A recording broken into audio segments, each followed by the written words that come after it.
पांचों पांडव द्रौपदी के साथ में नारद जी के साथ चले गए। द्रौपदी, नकुल, सहदेव, अर्जुन, भीम सब समाप्त हो गए। बाद में धर्मराज युधिष्ठिर अपने पालतू कुत्ते के साथ में बैकुंठ चले गए, मुक्ति को प्राप्त हो गए। आहा, कमाल की कथा है, जल्दी जल्दी कह दी, अब विस्तार से सुनो। पूछा, सौनक आदि ऋषियों ने पूछा, अर्जुन, भीम, नकुल, सहदेव और द्रौपदी बैकुंठ में नहीं गए, पांडव युधिष्ठिर के साथ और पालतू कुत्ता? हाँ महाराज, पालतू कुत्ता। आप समझ लो, कुत्ता चांडाल होता उसे मुक्ति नहीं मिलती है, पर कुत्ता चांडाल होकर के भी वफादारी से धर्मराज युधिष्ठिर के साथ ही वन में गया, ना कि वो महलों में रहा। जब उसका मालिक वन में चला गया तो कुत्ता भी साथ में चला गया, महलों का लालच कुत्ते को नहीं रहा। इसीलिए धर्मराज ने कहा, मुझे ले चल रहे हो तो मेरा पालतू भी जाएगा, नहीं तो मैं नहीं जाऊंगा बैकुंठ, मुझे यहीं मरने दो धरती लोक पर, बर्फ में गल गल के मर जाऊंगा, पर कुत्ते के बिना नहीं जाऊंगा। इसीलिए बंधुओं, मैं आपको वो नाम तो नहीं दे रहा हूं, पर मैं आपको ये बता रहा हूं कि धर्मराज जैसा कोई संत, कोई गुरु मिले तो आप भी उनके पालतू हो जाइए, वो ले जाएंगे तुम्हें तार कर, तुम चाहे कितने भी चांडाल क्यों ना रहो।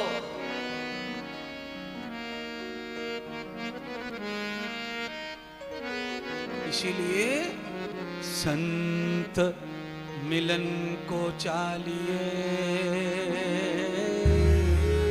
तज माया अभिमान,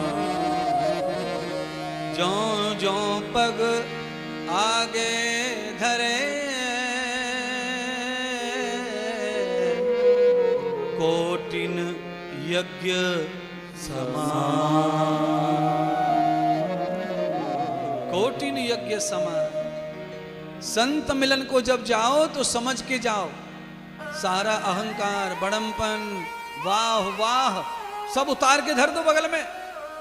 संत के मिलन के लिए जब इच्छा होती है, घर से बाहर पग निकलते हैं तो एक पग पर करोड़ यज्ञ का फल मिलता है। संत की महिमा ऐसी है, ऋषि की महिमा ऐसी है, और अपने सद्गुरु की महिमा ऐसी है।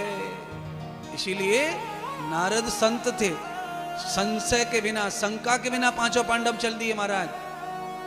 वो जानते थे नारद जैसी हस्ती के साथ जाएंगे तो ही मुक्ति मिलेगी, तो ही कल्याण होगा, तो ही प्रपंच माया से छुटकारा मिलेगा।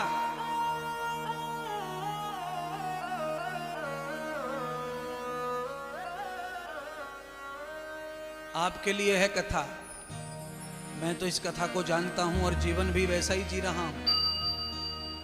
आपको समझाने के लिए मेहनत हो रही है कथा में, आपको समझाया जा रहा है कि पांचों पांडव कुबेर का खजाना छोड़ करके निश्चिंत होकर चल पड़े, साधु ने कहा तो।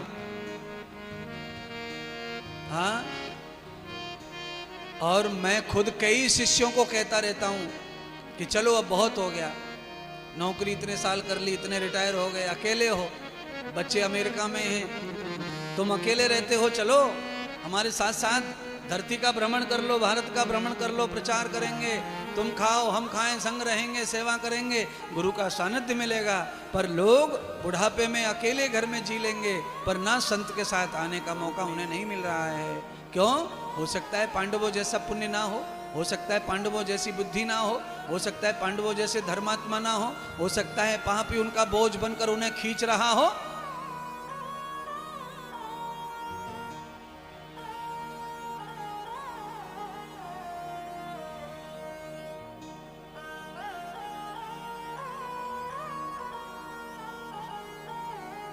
आइए, पांडव और नारद जी जा रहे हैं और इंद्रदेव आपको समझाना चाहते हैं। अब तो भजन कर भाई रे, तेरी बीती उमरिया, अब तो भजन कर भाई रे, तेरी बीती उमरिया, अब तो भजन कर भाई रे, तेरी बीती उमरिया, बीती उमरिया तेरी बीती उमरिया, बीती उमरिया तेरी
ओ भैया दीपांश, ओ भैया दीपांश,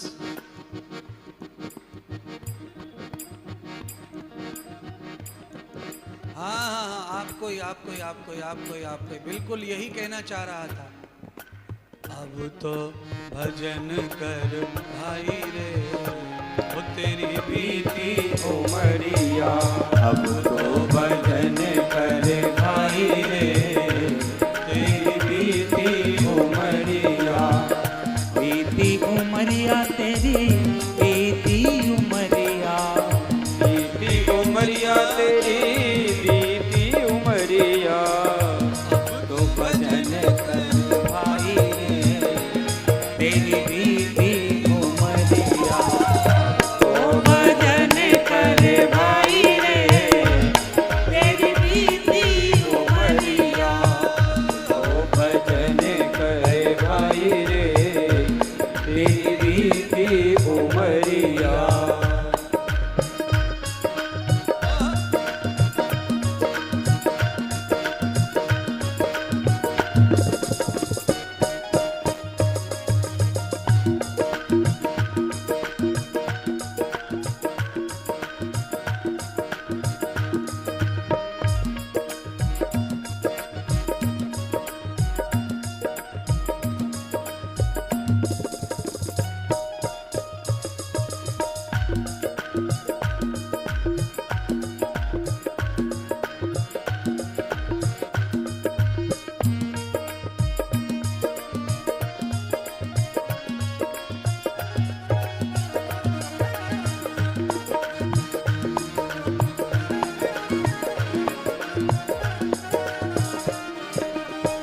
त्याग बुरी संगति को भाई, त्याग बुरी संगति को भाई, त्याग बुरी संगति को भाई, त्याग बुरी संगति को भाई, कर सत्कर्म और जग की भलाई, कर सत्कर्म जग की भलाई, कर सत्कर्म और जग की भलाई, कर सत्कर्म और जग की भलाई, कर ले सत्कर्म कमाई रे, तेरी बीती उमरिया, कर ले सत्कर्मों की कमाई रे, तेरी बीती उमरिया, भजन कर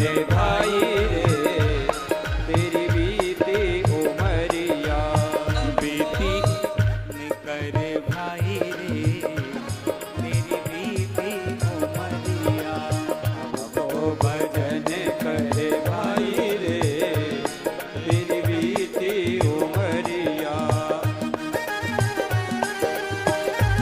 दोनों हाथों से सेवा करते हुए हरि बोल।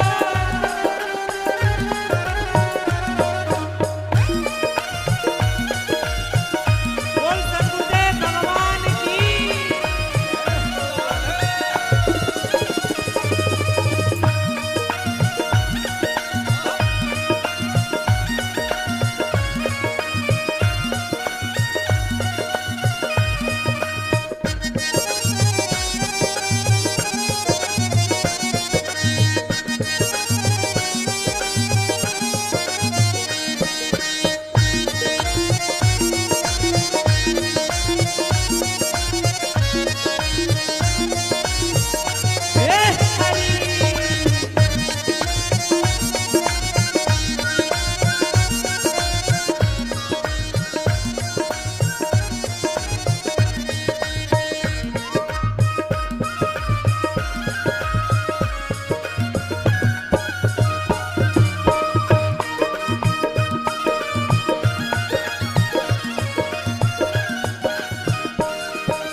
दिखे, क्यों तू किसी को दुश्मन दिखे। वही कर तू जिसमें भलाई रे, तेरी बीती उमरिया। अब तो भजन करे भाई रे, तेरी बीती उमरिया। अब तो भजन कर भाई रे, तेरी बीती उमरिया। अब तो भजन करे भाई रे, तेरी बीती उमरिया। अब तो भजन कर भाई रे, तेरी बीती उमरिया। अब तो भजन करे भाई रे, तेरी बीती उमरिया। अब तो भजन कर भाई रे, तेरी बीती उमरिया। अब तो भजन करे भाई रे, तेरी बीती उमरिया। तेरी बीती उमरिया, तेरी बीती उमरिया। तेरी बीती उमरिया, तेरी बीती उमरिया। तेरी बीती उमरिया, बीती उमरिया। तेरी बीती उमरिया।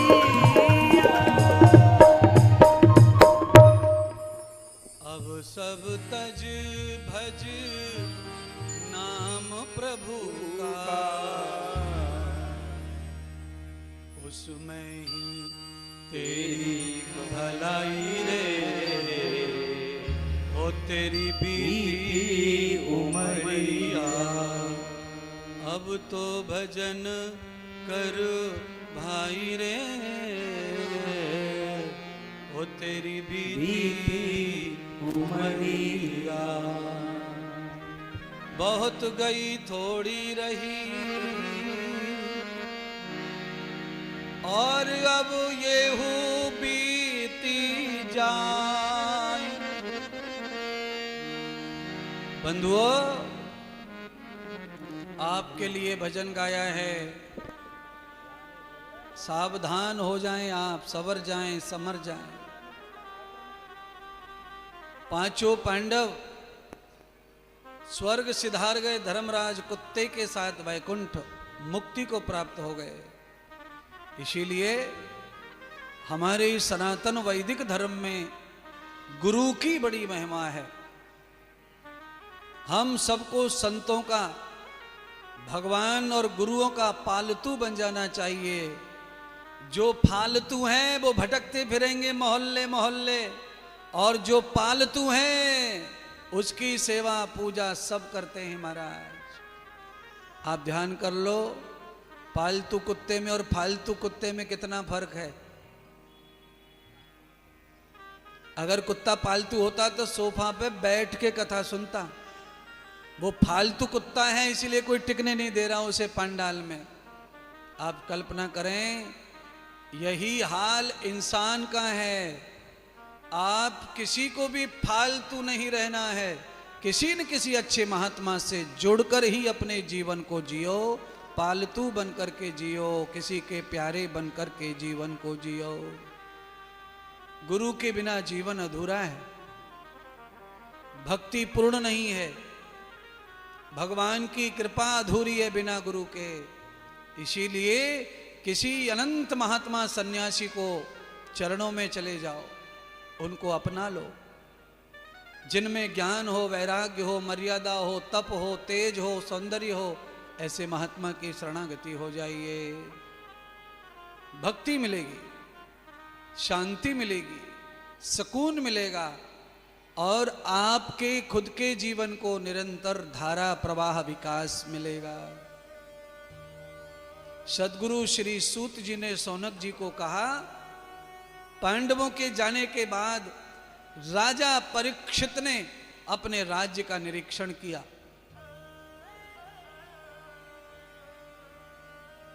क्या छोड़ गए मेरे दादा मेरे लिए।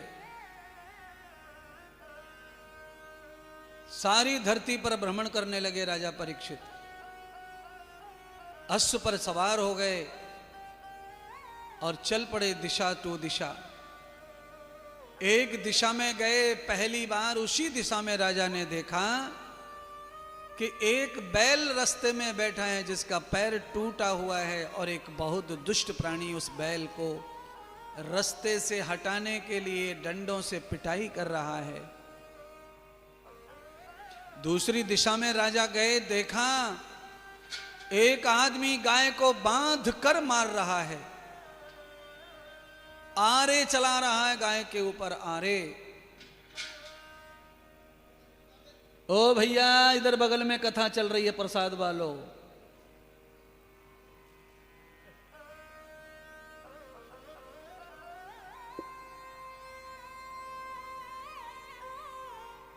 समदृष्टवाम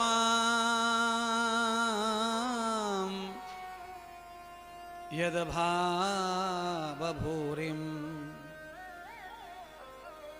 दृश्यं भवन्ति कल्पताम् कुलसितं योगमानव अभ्योररूप पश्यामि दृष्टम दुष्टजर्वैदाम। राजा ने देखा कि ये कोई दुष्ट आदमी है, ये मलिक्ष है, ये पापी है। पूछा भाई क्यों मार रहा है गाय को? गाय ने क्या बिगाड़ा है? और ये बैल तो लंगड़ा है, इसे क्यों मारने में लगे हो? क्यों पाप कमा रहे हो? आवाज आई, ए राजा, जो दुखी है मैं उसे दुखी करता हूं। मेरा नाम कल पुरुष है, मैं कल युग हूं। अंदर से बाहर से मैं दोनों तरफ से ही काला हूं। और ऐसे ही मैं तुम्हारे राज्य को भ्रष्ट कर दूंगा बुद्धि से। मैं पहले गायों पे अत्याचार करता हूं, फिर प्रवेश करता हूं। भारत की धरती पर कलयुग आ चुका है, गायों पे अत्याचार निरंतर हो रहा है, बंधुओं काटी जा रही हैं, भरी जा रही हैं। और जो गायों के लिए जाना जाता है सनातन हिंदू धर्म, ये धर्म भी गायों की सेवा करने में पीछे हट रहा है। अरे सनातन की रक्षा करते हो तो पहले गाय को संभालो, पहले वेदों को संभालो, शास्त्रों को संभालो, ग्रंथों को संभालो। सनातन सनातन सनातन सनातन सनातन चिल्लाते फिर रहे हो और बच्चों को अंग्रेजी पढ़ाते हो।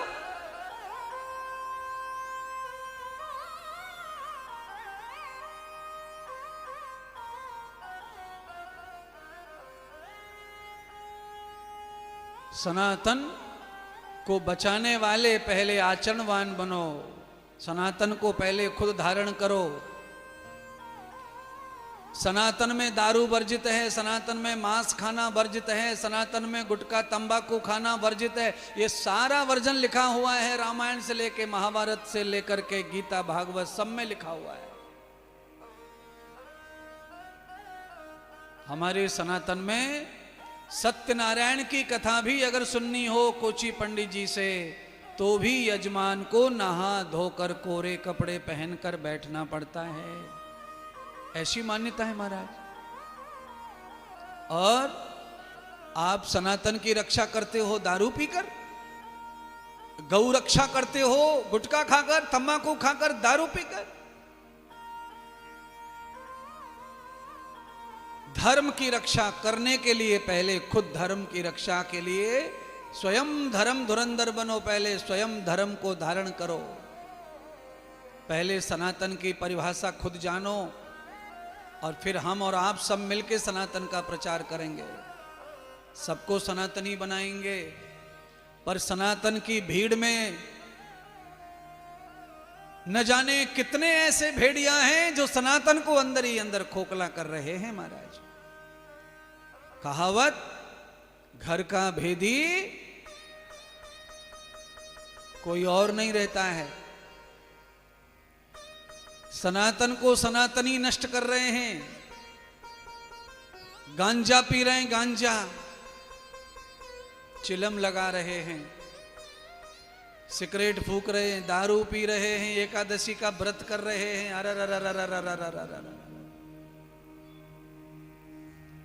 अंडे की आमलेट खाते हैं, जिम जाते हैं, बॉडी बनाते हैं और महाकाल में कावड़ चढ़ाते हैं, काशी में कावड़ चढ़ाते हैं। नहीं, ये गलत है।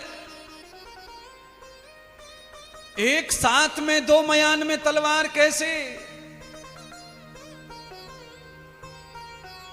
अंडा, दारू, मांस, मटन, गुटखा, तंबाकू, बीड़ी, सिगरेट ये शरीर को नाश कर देती हैं, मुंह का नाश कर देती हैं, वायुमंडल को दूषित करती हैं, धन को खराब करती हैं, परिवार को नष्ट करती हैं, आपस में प्रेम नहीं रहने देती, परिवार में खिन्न भिन्न हो जाता है सब। इसीलिए ग्वालियर वासियों, अरे टीवी पर कथा सुनने वालों, इस व्यसन को छोड़ो जिससे घर में शांति आए, परिवार में शांति आए, बाजार में शांति आए।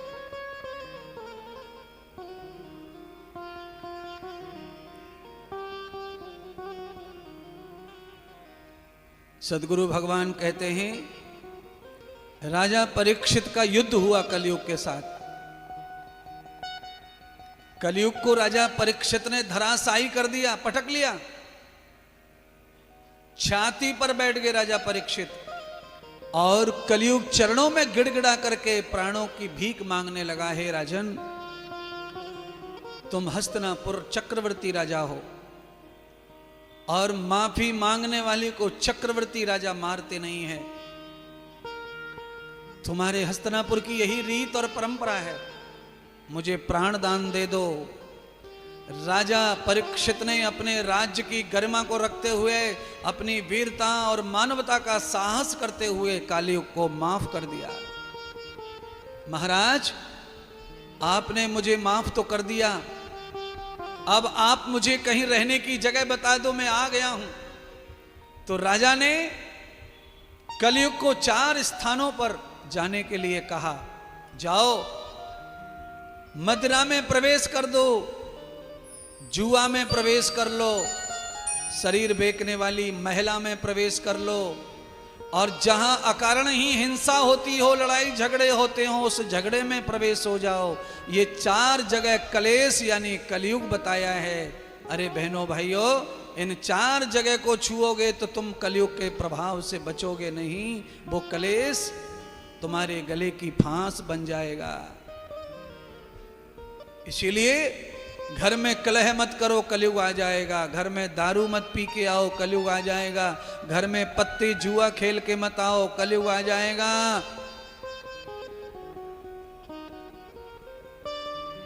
अपने चरित्र को संवार के रखो, नहीं तो कलयुग आ जाएगा। कलयुग ने कहा, महाराज ये 4 जगह अपमानित हैं, कैसे शांति मिलेगी? कोई जगह मुझे ऐसी बता दो जहां मैं खुश रह सकूं। राजा भावना में आ गए। राजा ने कलयुग का संग कर लिया। इसके संग के कारण राजा की बुद्धि निर्णय करने में कमजोर पड़ने लगी। राजा के मुख से निकल गया, जाओ स्वर्ण में निवास करो। राजा ने कह दिया, सोने में वास करो। राजा के कहने से कलयुग सोने में प्रवेश हो गया। जो सोना चोरी चंगोरी कोरचे का होता है, उसमें कलयुग का वास बताया है। धर्मराज का मुकुट कुबेर खजाने में रखा था, उस मुकुट में जाकर कलयुग विराजमान हो गया। महाराज, वो राक्षसों का मुकुट था। पांडवों ने जिन जिन राक्षसों को मारा, उन राक्षसों के मुकुटों को निशान के रूप में लेकर आए थे। उस कलयुग को मौका मिल गया और उस धन में जाकर प्रवेश हो गया। जो धन घर पे जाकर राजा ने खोल कर देखा, चमकता धमकता मुकुट राजा को दिखा। राजा ने सिर पे पधार लिया। अरे ये मुकुट बक्से में क्या शोभा देता है, ये मुकुट तो मेरे सिर पर शोभा देगा। जैसे ही सिर पर मुकुट धारण किया, राजा ने कलयुग राजा की बुद्धि में प्रवेश कर गया, बुद्धि पर बैठ गया। बंधुओं, ये सम्मान की जो पगड़ियां बंधती हैं लोगों के, ये कलयुग को लाने में बहुत सहायता करती हैं। खोपड़ी में आदमी को पगड़ी का, पाग का, मुकुट का अगर अभिमान हो जाए तो समझ लो कलयुग आ गया।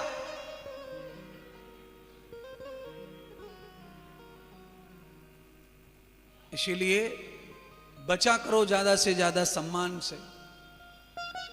मिले भगवान दे, उसे खूब लो, पर कलयुग प्रवेश ना कर जाए। कपट का, छल का, बेईमानी का, 2 नंबर का खरीदा सोना कहीं आपके उपभोग में आया तो उसमें भी कलयुग है, कलेश लाएगा वो, हानि पहुंचाएगा वो। बच्चों को बिगाड़ेगा, परिवार में अशांति करेगा, भाई भाई को लड़वाएगा, घर को टुकड़े टुकड़े कर देगा।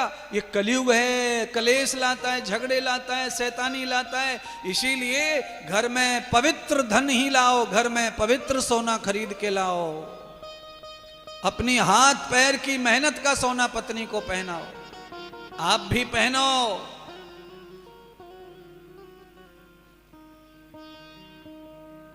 क्यों? कलयुग है उसमें, अपवित्र सोने में कलयुग है, चोरी का सोना कलयुग है। महाराज, ये चंबिल के जंगलों में पहले डाकुओं के बारे में बड़ी बड़ी कथाएं होती थी, बड़े बड़े इतिहास, फिल्में बनती थी चंबिल के डाकुओं की।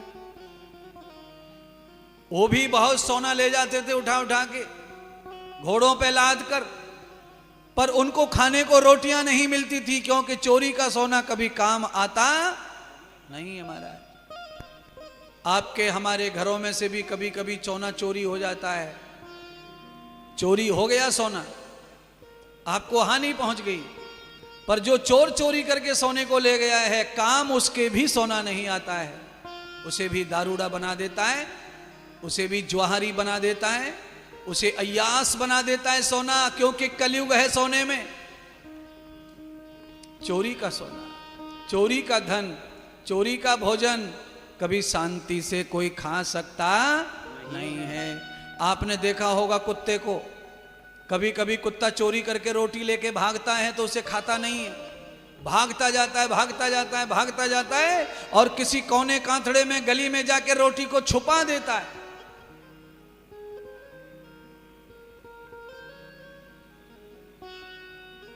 और कुत्ता जब ईमानदारी की रोटी खाता है, बैठा रहे संतोष से और कोई उसे रोटी डाल दे, कुत्ता उसे वफादारी के साथ, आजादारी के साथ, सहनसा बनकर खाता है, मालिक के सामने बैठकर। चोरी की रोटी में, ईमानदारी की रोटी में तो कुत्ता फर्क बता रहा है। कुत्ता बेचैन हो जाता है चोरी चुरा कर रोटी को, भागता फिरता है गली को मोहल्ले, और वही कुत्ता रोटी जब खाता है बैठ करके मालिक के टूका खाता है, शांति से खाता है, स्वतंत्रता से खाता है, निडर होकर खाता है, बिना भय के खाता है। वही मैं सिखा रहा हूं। निडर होकर, निर्भय होकर के जो खाना पीना सोना करता है, वो लंबे समय तक जीता है और स्वस्थ और आनंदित रहता है। इसीलिए उस परमपिता परमात्मा के दिए हुए चाहे टुकड़े मिल जाएं, भूखे मिल जाएं, सूखे मिल जाएं, ईमान का खाना सीखो। बेईमानी के खाना बेचैन करेगा, परेशान करेगा।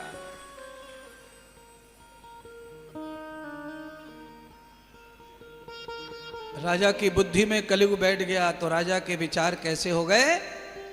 कलयुग वाले, कुलुषित, दूषित विचार हो गए राजा के। राजा ने घोड़ा निकाल लिया, राजा ने तर्कमान निकाल लिया, राजा ने तीर निकाल लिया, राजा ने धनुष निकाल लिया, राजा ने खड़क निकाल लिया, राजा ने चाकू छुरी तलवार निकाल ली, और सब राजा लद कर हथियारों से जंगल की ओर दौड़ पड़ा। राजा, जो राजा दयालु था, जो राजा हस्तिनापुर का धर्मात्मा राजा था, चक्रवर्ती राजा, आज घोड़े पे सवार होकर जंगल में शिकार खेलने के लिए चल पड़ा। महाराज, आदमी को ये गलत शौक कब लगते हैं? जब उसके ऊपर पाप का बोझ बार बढ़ जाए। पाप का, राजा के ऊपर पाप चढ़ बैठा। राजा पाप के कारण जंगल जंगल भटक रहा है शिकार मारने के लिए। निर्जीव जीवों को राजा मार कर ले जाना चाहता है, शिकार खेलना चाहता है। देखिए, कई राजा ऐसे हैं जो मांस खाते नहीं थे पर शिकार खेलते थे। क्यों खेलते थे?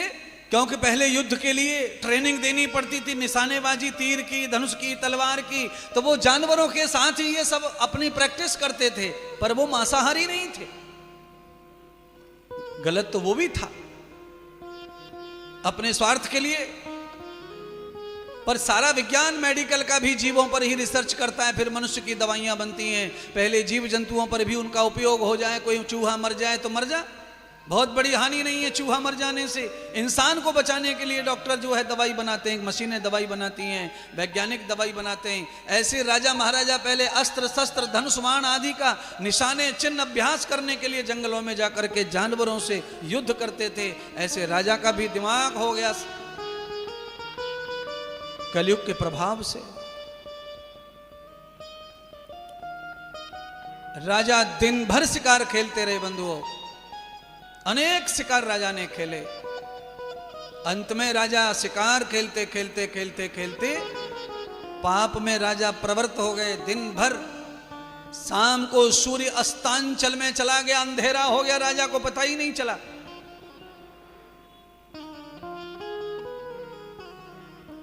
अब राजा को कुछ दिखाई नहीं दे रहा है जंगल में। राजा यत्र तत्र भटक रहे हैं। पगडंडी में राजा का घोड़ा फंस गया है। जैसे कर्म करेगा वैसे फल देगा भगवान, वैसे फल देगा भगवान, वैसे फल देगा भगवान। आपको समझा रहा हूं, राजा पगडंडी में फंस गए, अंधेरा हो गया, कुछ भी दिखाई नहीं दे रहा है। आदमी जब ज्यादा पाप कर लेता है तो उसे कोई भी रास्ता दिखाई नहीं देता, बच के निकल जाने का चारों तरफ से रास्ते घिर जाते हैं, अंधेरा आ जाता है, ज्ञान आ जाता है, माया आ जाती है, कलयुग का अंधेरा छा जाता है।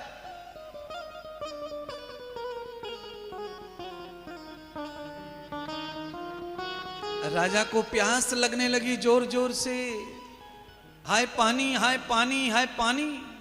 दूसरों की जिंदगानी से खेल रहा राजा दिन भर, अब अपने प्राणों पर आ पड़ी। राजा पानी पानी पानी पिलाओ चीख रहा है। अब रात के अंधेरे में कौन पानी पिलाए। थोड़ी ज्यादा रात पर चंद्रमा चमका, तब राजा को दूर से कोई कुटी दिखाई दी। राजा उस कुटिया पर पहुंचा। राजा ने कुटिया पर जाकर आवाज लगाई, अरे महात्मा, ए साधु बाबा, कोई सन्यासी, हमें पानी पिलाओ।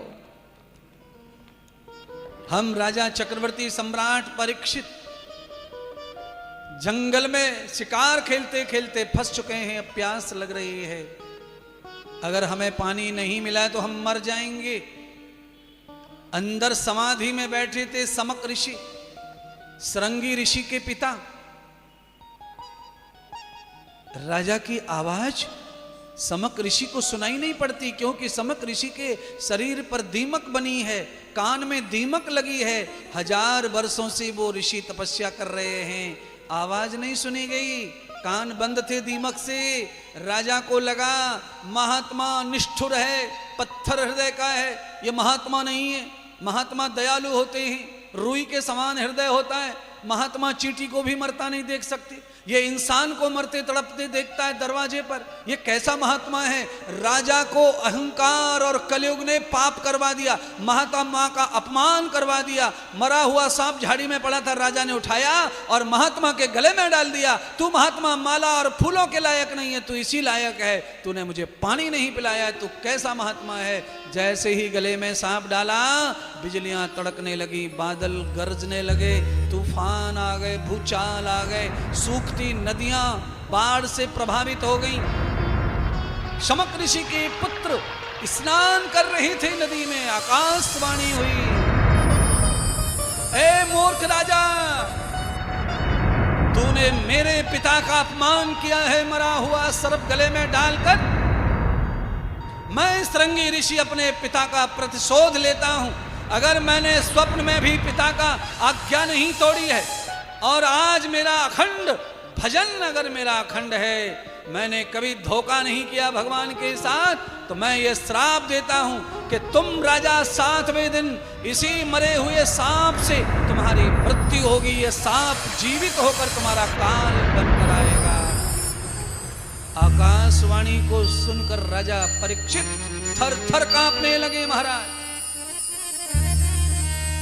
क्रीडांत वेलाम मधुपासयुक्तम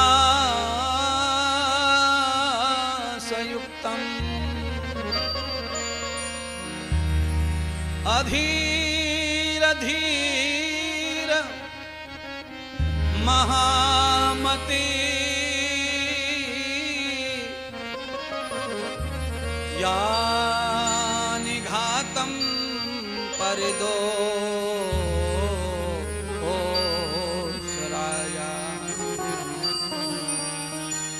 राजा पर दोष लग गया महात्मा के अपमान का, और उनकी पुत्र श्रृंगी ऋषि ने श्राप दे दिया राजा को। अब राजा अपने कर्म से दुखी हो गए और राजा हस्तिनापुर पहुंचे। हस्तिनापुर में राजा परीक्षित ने सबको दशा बताई। सारे संत महात्मा ऋषि मुनि, राजा के रिश्तेदार सब इकट्ठे हुए। राजा परीक्षित को श्रृंगी ऋषि ने श्राप दे दिया है, राजा ने संत का अपमान किया है, इस कारण राजा परीक्षित 7वें दिन मृत्यु को प्राप्त होंगे। ये सुनकर लाखों की भीड़ हस्तिनापुर में जमा हो गई तमाशा देखने के लिए। आप भी सुन लो इस कथा को और आप सब समझ भी लो इस कथा को। जब आप कोई ऐसी गलती, कोई अपराध कर देते हैं और आप पर संकट आ जाता है, तो फिर कोई साथ ही नहीं मिलेगा। आपको यह ध्यान रखना, तमाशा जरूर देखेंगे पर साथ कोई देने वाला नहीं है। इसलिए भूल करके भी जीवन में कोई ऐसा गलत अपराध नहीं करना चाहिए। लाखों की भीड़ तो जुड़ी राजा के पास, पर राजा के उस पाप को, श्राप को कोई लेने वाला नहीं आया राजा के पास। क्यों? यही संसार है ना। 1-2 लाख रुपए आदमी मदद कर सकता है ऑपरेशन में, शादी में, घर बनाने में मदद कर देते हैं लोग। ऐसे अच्छे तो हैं लोग। शादी में कर रहे हैं तो ले भाई 2 लाख रुपए ले जा बेटी की शादी के लिए। घर में अच्छा चलो ले 2 लाख रुपए ले जा। कैंसर हो गया है ऑपरेशन, लो भाई ये 2 लाख रुपए ले जाओ, सारा खर्चा हम करेंगे। पर तुम्हारे दुख को कोई ले नहीं सकता। दुख का कोई साथी नहीं है। आप में से कोई ज्यादा बीमार होगा, उससे आप देख लो, आपके पास प्यार करने वाले हैं, आपको इलाज देने वाले हैं, आपको बंबई, कलकत्ता, अमेरिका ले जाने वाले हैं घर में। पर आपके जो पीड़ा हो रही है, दुख हो रहा है, उसे कोई बांट नहीं सकता है, वो अकेले ही भोगना पड़ता है। कोई भी दुख बंटता नहीं है, बंटता केवल सुख है। सुख बंटता है, सुख।